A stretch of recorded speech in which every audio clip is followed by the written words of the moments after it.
ओम शांति। साकार मुरली 5 अक्टूबर 2024। सुनेंगे मुरली विस्तार से।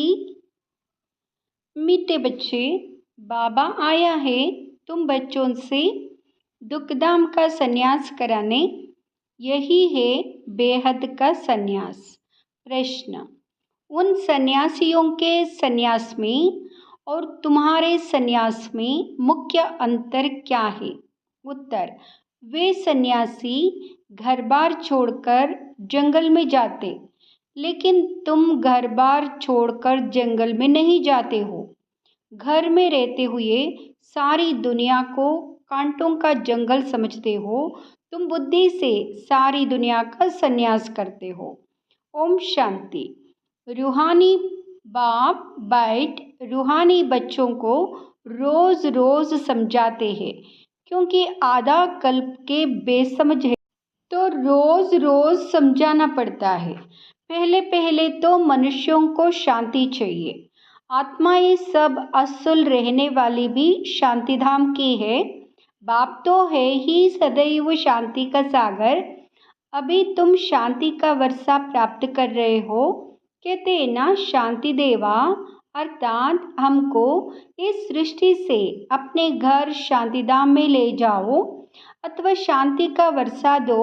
देवताओं के आगे अथवा शिव बाबा के आगे यहाँ जाकर कहते हैं कि शांति दो, क्योंकि शिव बाबा है शांति का सागर।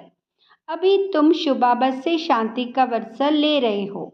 बाप को याद करते करते तुमको शांतिधाम में जाना है ज़रूर। नहीं याद करेंगे तो भी जाएंगे ज़रूर। याद इसलिए कहते हो कि पापों का बोझा जो सिर पर है वह खत्म हो जाए। शांति और सुख मिलता है एक बाप से, क्योंकि वह सुख और शांति का सागर है। वह चीज़ ही मुख्य है। शांति को मुक्ति भी कहा जाता है और फिर जीवन मुक्ति और जीवन बंध भी है। अभी तुम जीवन बंध से जीवन मुक्त हो रहे हो। सतयुग में कोई बंधन नहीं होता है, गाया भी जाता है सहज जीवन मुक्ति व सहज गति सदगति। अब दोनों का अर्थ तुम बच्चों ने समझा है। गति कहा जाता है शांतिधाम को, सदगति कहा जाता है सुखधाम को। सुखधाम शांतिधाम, फिर यहाँ है दुखधाम। तुम यहाँ बैठे हो। बाप कहते, बच्चे शांतिधाम घर को याद करो। आत्माओं को अपना घर बुला हुआ है। बाप आकर याद दिलाते हैं, समझाते हैं, हे रूहानी बच्चों, तुम घर जा नहीं सकते हो जब तक मुझे याद नहीं करेंगे। याद से तुम्हारे पाप भस्म हो जाएंगे। आत्मा पवित्र बन फिर अपने घर जाएगी। तुम बच्चे जानते हो यह अपवित्र दुनिया है, ये कभी पवित्र मनुष्य नहीं। पवित्र दुनिया को सतयुग, अपवित्र दुनिया को कलयुग कहा जाता है। राम राज्य और रावण राज्य। रावण राज्य से अपवित्र दुनिया स्थापन होती है। यह बना बनाया खेल है ना। यह बेहद का बाप समझाते हैं, उनको ही सत्य कहा जाता है। सत्य बातें तुम संगम पर ही सुनते हो, फिर तुम सतयुग में जाते हो। द्वापर से फिर रावण राज्य शुरू होता है। रावण अर्थात असुर ठहरा। असुर कभी सत्य नहीं बोल सकते, इसलिए इसको कहा जाता है झूठी माया झूठी काया। आत्मा भी झूठी है तो शरीर भी झूठा है। आत्मा में संस्कार बरते हैं ना, 4 धातुएं है ना, सोना चांदी तांबा लोहा, सब खाद निकल जाती है। बाकी सच्चा सोना तुम बनते हो इस योग बल से। तुम जब सतयुग में हो तो सच्चा सोना ही है। फिर चांदी पड़ती है तो चंद्रवंशी कहा जाता है। फिर तांबे की लोहे की खाद पड़ती है द्वापर कलयुग में।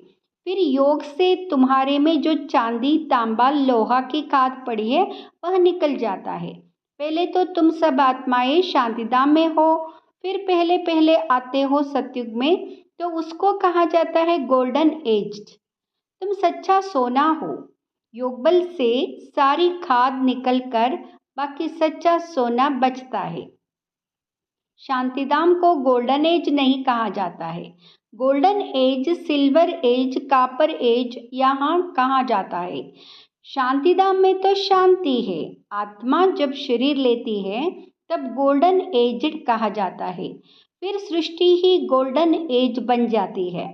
सत्व प्रधान 5 तत्वों से शरीर बनता है। आत्मा सत्व प्रधान है तो शरीर भी सत्व प्रधान है। फिर पिछाड़ी में आकर आयरन एजड शरीर मिलता है, क्योंकि आत्मा में खाद पड़ती है, तो गोल्डन एज, सिल्वर एज इस सृष्टि को कहा जाता है। तो अब बच्चों को क्या करना है? पहले पहले शांतिधाम जाना है, इसलिए बाप को याद करना है, तभी तमो प्रधान से सत्व प्रधान बन जाएंगे। इसमें टाइम उतना ही लगता है जितना टाइम बाप यहाँ रहते हैं। वह गोल्डन एज में पार्ट लेते ही नहीं। तो आत्मा को जब शरीर मिलता है तब कहा जाता है यह गोल्डन एजड जीवात्मा है। ऐसे नहीं कहेंगे गोल्डन एजड आत्मा, नहीं, गोल्डन एजड जीवात्मा। फिर सिल्वर एजड जीवात्मा होती है। तो यहाँ तुम बैठे हो, तुमको शांति भी है तो सुख भी प्राप्त होता है। तो क्या करना चाहिए? दुख दाम का संन्यास, इसको कहा जाता है बेहद का संन्यास। उन सन्यासियों का है हद का संन्यास। घर बार छोड़ जंगल में जाते हैं। उनको यह पता नहीं है कि सारी सृष्टि ही जंगल है। यह कांटों का जंगल है। यहाँ है कांटों की दुनिया, वहाँ है फूलों की दुनिया। वहाँ बल संन्यास करते हैं, परंतु फिर भी कांटों की दुनिया में, जंगल में, शहर से दूर दूर जाकर रहते हैं। उन्होंने है निवृत्ति मार्ग, तुम्हारा है प्रवृत्ति मार्ग। तुम पवित्र जोड़ी थे, अभी अपवित्र बने हो। उनको गृहस्थ आश्रम भी कहते हैं। सन्यासी तो आते ही बाद में है, इस्लामी बौद्धी भी बाद में आते हैं। क्रिश्चियन से कुछ पहले आते हैं। तो यह जाड़ भी याद करना है, चक्र भी याद करना है। बाप कल्प कल्प आकर कल्प वृक्ष की नॉलेज देते हैं, क्योंकि खुद बीज रूप है, सत्य है, चैतन्य है। इसलिए कल्प कल्प आकर कल्प वृक्ष का सारा राज समझाते हैं। तुम आत्मा हो, परंतु तुमको ज्ञान सागर, सुख का सागर, शांति का सागर नहीं कहा जाता। यह महिमा एक ही बाप की है जो तुमको ऐसा बनाते हैं। बाप की यह महिमा सदैव के लिए है। सदैव वह पवित्र है और निराकार है। सिर्फ थोड़े समय के लिए आते हैं पावन बनाने। सर्वव्यापी की तो बात ही नहीं। तुम जानते हो बाप सदैव वहाँ ही रहते हैं। भक्ति मार्ग में सदैव उनको याद करते हैं। सतयुग में तो याद करने की दरकार नहीं रहती है। रावण राज्य में तुम्हारा चिल्लाना शुरू होता है, वही आकर सुख शांति देते हैं। तो फिर ज़रूर अशांति में उनकी याद आती है। बाप समझाते, हर 5000 वर्ष बाद मैं आता हूँ। आधा कल्प है सुख, आधा कल्प है दुख। आधा कल्प के बाद ही रावण राज्य शुरू होता है। इसमें पहला नंबर मूल है देहाभिमान। उसके बाद ही फिर और विकार आते हैं। अब बाप समझाते हैं, अपने को आत्मा समझो, देही अभिमानी बनो। आत्मा की भी पहचान चाहिए। मनुष्य तो सिर्फ कहते आत्मा भ्रुकुटी के बीच चमकती है। अभी तुम समझते हो वहाँ है अकाल मूर्त। उस अकाल मूर्त आत्मा का तख्त यहाँ शरीर है। आत्मा बैठती भी भ्रुकुटी में है। अकाल मूर्त का यह तख्त है। सब चैतन्य अकाल तख्त है। वहाँ अकाल तख्त नहीं जो अमृतसर में लकड़ी का बना दिया है। बाप ने समझाया है, जो भी मनुष्य मात्र है सबका अपना अपना अकाल तख्त है। आत्मा आकर यहाँ विराजमान होती है। सतयुग हो या कलयुग हो, आत्मा का तख्त है ही यह मनुष्य शरीर। तो कितने अकाल तख्त है? जो भी मनुष्य मात्र है अकाल आत्माओं के तख्त है। आत्मा एक तख्त छोड़ जट दूसरा लेती है। पहले छोटा तख्त होता है, फिर बड़ा होता है। यह शरीर रूपी तख्त छोटा बड़ा होता है। वह लकड़ी का तख्त जिसको सिख लोग अकाल तख्त कहते हैं, वह तो छोटा बड़ा नहीं होता। यह किसको भी पता नहीं है कि सब मनुष्य मात्र का अकाल तख्त या भ्रुकुटी है। आत्मा अकाल है, कब विनाश नहीं होती। आत्मा को तख्त भिन्न भिन्न मिलते हैं। सतयुग में तुमको बड़ा फर्स्ट क्लास तख्त मिलता है, उनको कहेंगे गोल्डन एज्ड तख्त। फिर उस आत्मा को सिल्वर कापर आयरन एज्ड तख्त मिलता है। फिर गोल्डन एज तख्त चाहिए तो ज़रूर पवित्र बनना पड़े। इसलिए बाप कहते माँ में कम याद करो, तुम्हारी काद निकल जाएगी। फिर तुमको ऐसा दैवी तख्त मिलेगा। अभी ब्राह्मण कुल का तख्त है, पुरुषोत्तम संगम युग का तख्त है। फिर मुझ आत्मा को यह देवताई तख्त मिलेगा। यह बातें दुनिया के मनुष्य नहीं जानते। देहाभिमान में आने के बाद एक दो को दुख देते रहते हैं, इसलिए इनको दुखधाम कहा जाता है। अब बाप बच्चों को समझाते हैं, शांतिधाम को याद करो जो तुम्हारा असली निवास स्थान है। सुखधाम को याद करो, इनको भूलते जाओ, इनसे वैराग्य। ऐसे भी नहीं सन्यासियों मिसल घर बार छोड़ना है। बाप समझाते हैं वहाँ एक तरफ अच्छा है, दूसरे तरफ बुरा है। तुम्हारा तो अच्छा ही है, उनको अटयोग अच्छा भी है, बुरा भी है। क्योंकि देवताएं जब वामार्ग में जाते हैं तो भारत को थमाने के लिए पवित्रता जरूर चाहिए, तो उसमें भी मदद करते हैं। भारत ही अविनाशी खंड है। बाप का भी आना यहाँ होता है, तो जहाँ पर बेहद का बाप आते हैं वह सबसे बड़ा तीर्थ हो गया ना। सर्व की सदगति बाप ही आकर करते, इसलिए भारत ही ऊंचते ऊंच देश है। मूल बात बाप समझाते, बच्चे याद की यात्रा में रहो। गीता में भी मन मनाभो अक्षर है, परंतु बाप कोई संस्कृत तो नहीं बतलाते हैं। बाप मनमनाभव का अर्थ बताते हैं। देह के सब धर्म छोड़ अपने को आत्मा निश्चय करो। आत्मा अविनाशी है, वह कभी छोटी बड़ी नहीं होती। अनादि अविनाशी पाठ भरा हुआ है, ड्रामा बना हुआ है। पिछाड़ी में जो आत्माएं आती है उनका बहुत थोड़ा पाठ है। बाकी टाइम शांतिधाम में रहते हैं, स्वर्ग में तो आ ना सके। पिछाड़ी को आने वाले वहाँ ही थोड़ा सुख, वहाँ ही थोड़ा दुख पाते हैं। जैसे दिवाली पर मच्छर कितने ढेर निकलते हैं, सुबह को उठकर देखो तो सब मच्छर मारे पड़े होंगे। तो मनुष्यों का भी ऐसे है, पिछाड़ी में आने वाले की क्या वैल्यू रहेगी, जैसे जानवर मिसल ठहरे। तो बाप समझाते हैं यह सृष्टि का चक्र कैसे फिरता है। मनुष्य सृष्टि रूपी झाड़ छोटे से बड़ा, बड़े से छोटा कैसे होता है। सतयुग में कितने थोड़े मनुष्य, कलयुग में कितनी वृद्धि हो, झाड़ बड़ा हो जाता है। मुख्य बात बाप ने इशारा दिया है, गृहस्थ व्यवहार में रहते माँ में कम याद करो। 8 घंटा याद में रहने का अभ्यास करो। याद करते करते आखिरीन पवित्र बन बाप के पास चले जाएंगे तो स्कॉलरशिप भी मिलेगी।